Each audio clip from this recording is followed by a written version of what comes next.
Assalamualaikum and hi everyone. For this part, I will explain the introduction of plastic pollution in the marine environment. Environmental risk assessment or ERA is used to identify and evaluate environmental hazards and risks. In this topic, plastic pollution is considered a major environmental issue because it affects the marine ecosystem. Plastic waste can enter the ocean through improper disposal, tourism activities, industrial activities, and fishing. Over time, this waste will accumulate in the sea. Plastic pollution includes different sizes of plastic, from large debris such as bottles and plastic bags to very small particles known as microplastics. This pollution can harm marine life and disrupt the balance of the marine environment. Bismillahirrahmanirrahim. Assalamualaikum warahmatullahi wabarakatuh. And hi Dr. Sophia. My name is Muhammad Safwan bin Osman.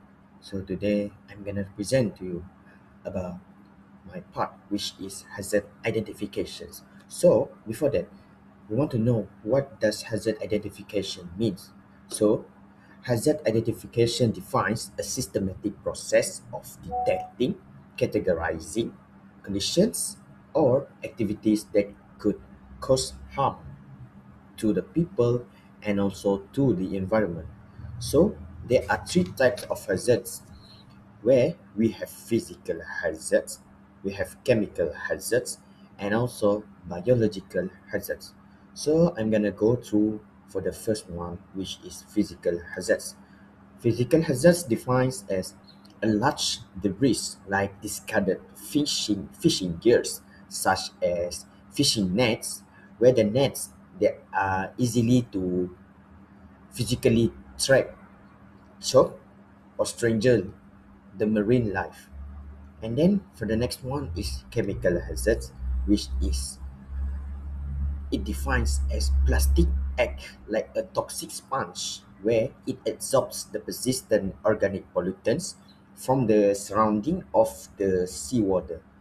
And the next one is biological hazards. It defines that floating plastic fragments like microrafts where it is transporting an invasive species such as pathogens and microorganisms. Thank you. Assalamualaikum. My name is Nur Ashifa binti Nur Azman. Today I will present my topic on plastic pollution exposure in the marine environment. First is population exposure to hazard in the marine environment.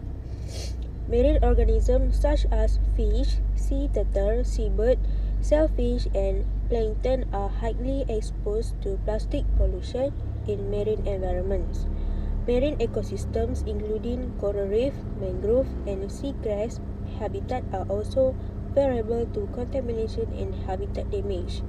Human populations, especially fishing communities and seafood consumers, may also be affected.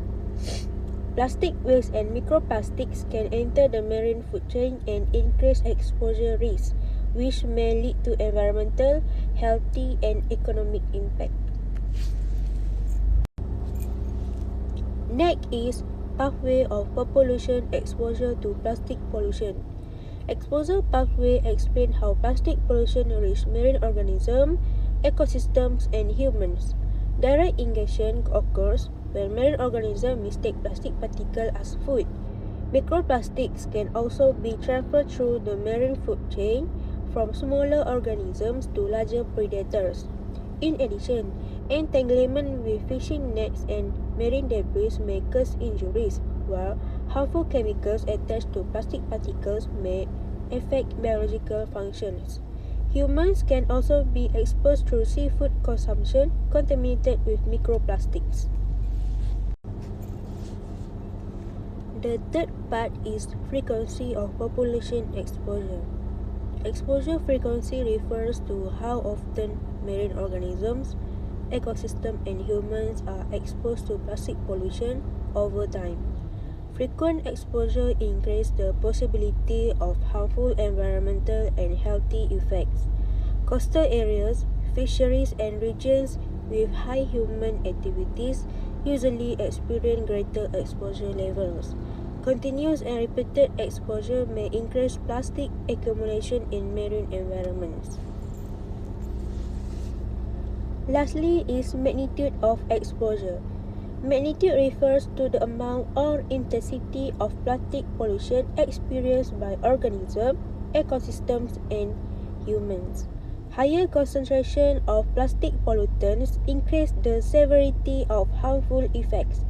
Marine organisms such as plankton, shellfish, mussels, and filter feeding species may experience greater exposure levels.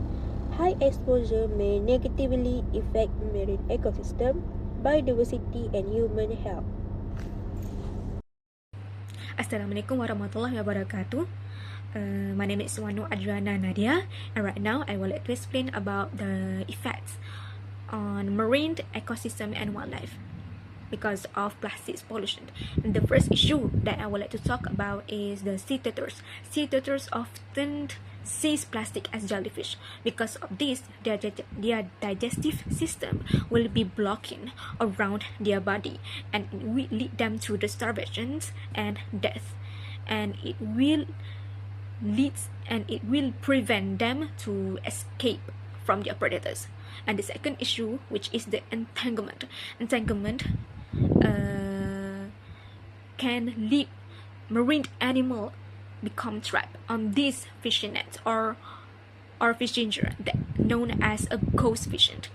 And the entanglement can prevent the marine animal from breathing and cause deep injuries around their nets, around their body. Lastly, I would like to talk about the coral deep degradations.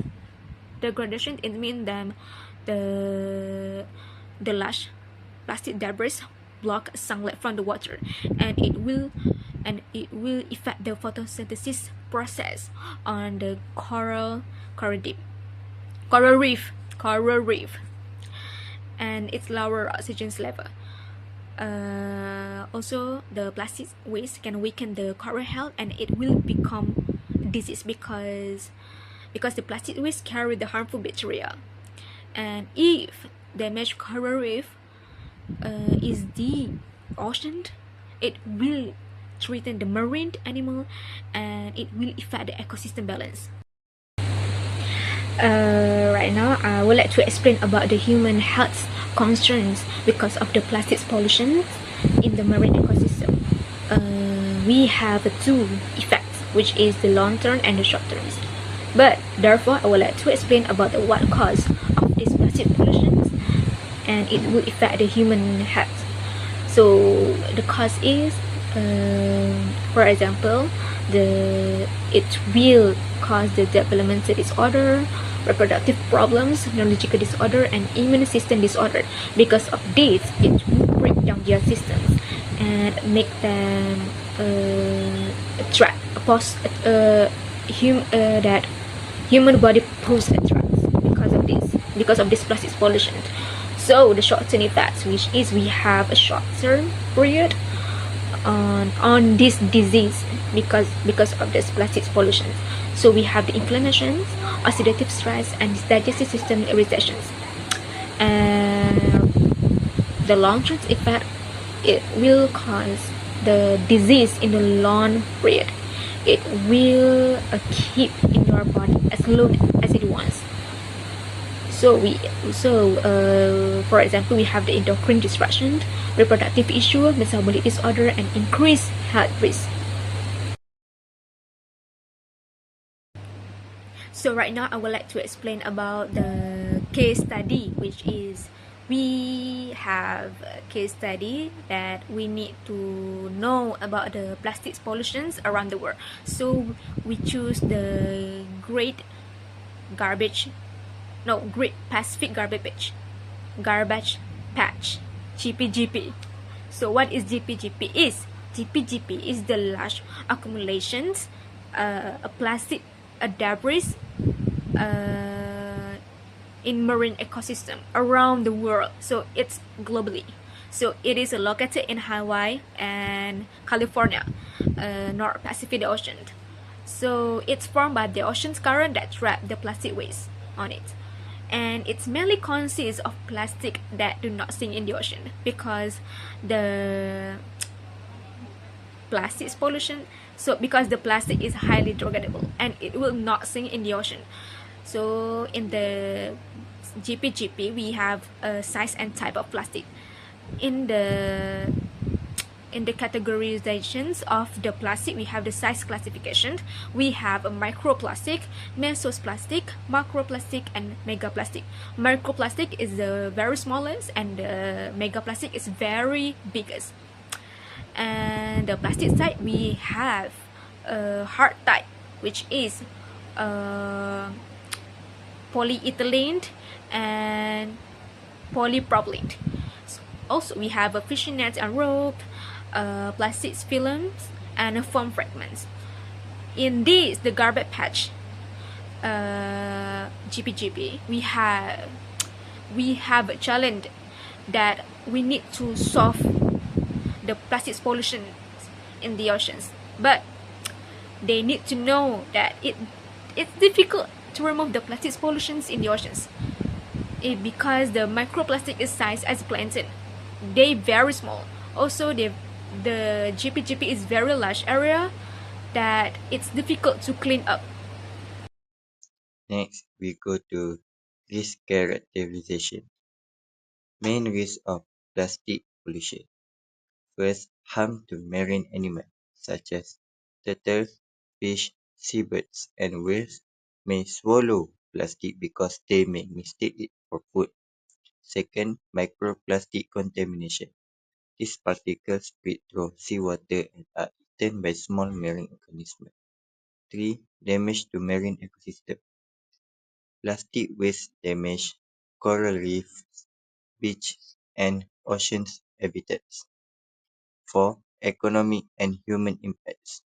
Plastic pollution affects fishing, tourism, and shipping industries. Next, we go to the overall risk characterization. First, plastic remain in the environment for many years. Second, marine organisms are continuously exposed. Harmful. Harmful ecological effects are widely observed. Third, microplastic can enter the food chains. Economic sectors such as fishes and tourism are negatively affected. So right now we have the proposed mitigations, which is the strategy to reduce the plastics pollutions. And the first one is we use the eco-friendly product. We use a 3R product, which is recycle, reduce, and reuse. The benefit of the eco-friendly concept, which is we will it will reduce the plastics waste in the ocean, improve recycling activities, and provide the economic benefits in the society.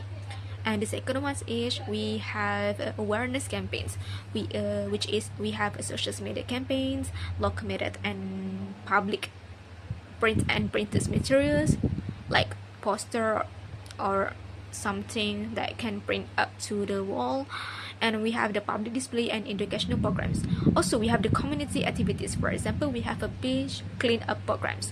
And the future recommendation that I will use is which is to introduce the environmental in education for children in primary school. And because we need to teach children environmental conservation from early age, because they need to know this, because this is the knowledge and they can be aware of this plastic pollution. And lastly, we have the scientific monitoring. The scientific monitoring is support with NGOs and government. So the scientific monitoring, we have the regular scientific studies on a plastic pollution to study what a plastic pollution is, and we have a new technology and solution to reduce the plastic pollution.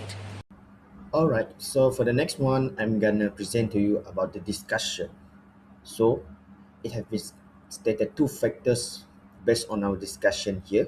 So the first one, we have major sources and transport pathway of marine plastic pollution, where ERA, or as known as environmental risk assessment, it identifies its primary anthropogenic sources, where it is driven by both land and sea-based activities such as rapid coastal urbanization and commercial fishing operations.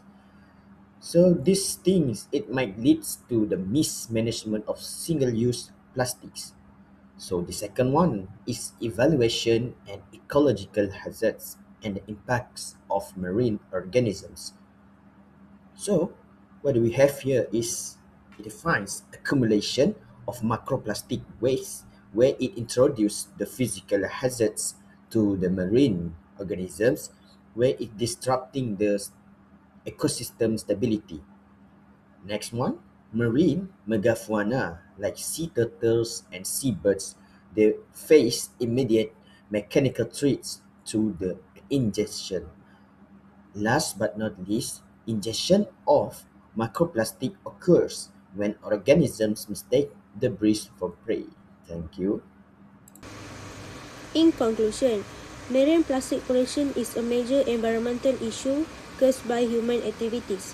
Plastic waste accumulates in the ocean, harm marine life, damage ecosystems, and may affect human health through the food chain. Therefore, proper waste management, public awareness, scientific monitoring, and the 3Rs concept are important to reduce plastic pollution and protect marine ecosystems. Thank you.